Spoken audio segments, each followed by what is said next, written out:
The Siege of Jaén was one of many sieges on the city during the long Spanish Reconquista. The siege, which was carried out by the combined allied forces of the Kingdom of Castile and the Taifa of Baeza, commanded by Ferdinand III of Castile and Abd Allah ibn Muhammad Al-Bayyasi of Baeza against the defending Taifa of Jaén, whose forces were commanded by the notable Christian knight, Álvaro Pérez de Castro. The battle resulted in a Jayyānese victory as the Castilian forces did not capture the city. Areas around the city were totally devastated as a result of the siege. The siege occurred as a part of Ferdinand II's first campaign, which occurred roughly from 1224 to 1230 and was undertaken before the Siege of Andújar that same year. The taking of Jaén was perceived as being fundamental to let Kingdom of Castile expand into the Baetic Depression. The difficulty in this conquest were the notable Walls of Jaén, which had been built by the Almohad Caliphate. They had been instrumental in repulsing an attack on the city by Alfonso VII of León and Castile from 1151 to 1152, and another attack by the Almohads in 1162.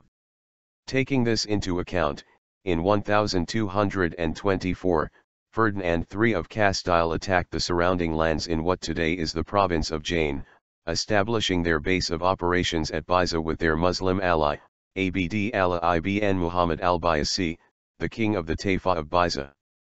This first campaign was essentially a probe to test the defenses of Jaén. The siege. The strong Castilian army accompanied King Ferdinand III of Castile from Toledo.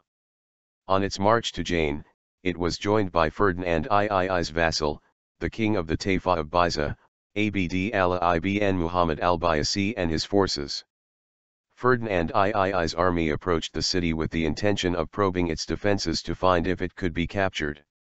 During the siege, besieging Castilian camps were established in all the areas around Jaén, encircling the city completely.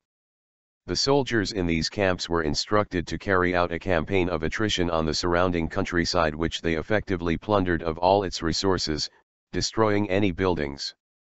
The major action of the siege occurred during one instance of such raids, which provoked defending troops of Jaén to raid the camps. The Castilians responded by assaulting the city walls in a failed attack. The siege was lifted shortly after this was realized, and the Castilian army moved instead on Andújar, which they captured later in the same year, 1225. Consequences.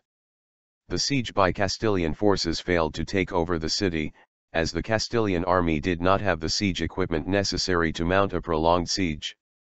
The Crónica de Ávila, a contemporary source, does however recount the use of trebuchets at the battle. The defense of Jaén was led by 160 Christian knights who supported the Muslim defenders under the command of the Castilian magnate, Álvaro Pérez de Castro el Castellano, head of the House of Castro and grandson of Alfonso VII of León and Castile, the King of Castile and León. According to the Christian chronicles, 3,000 knights and 50,000 foot soldiers defended the city in addition to the 160 Christian knights under Castro.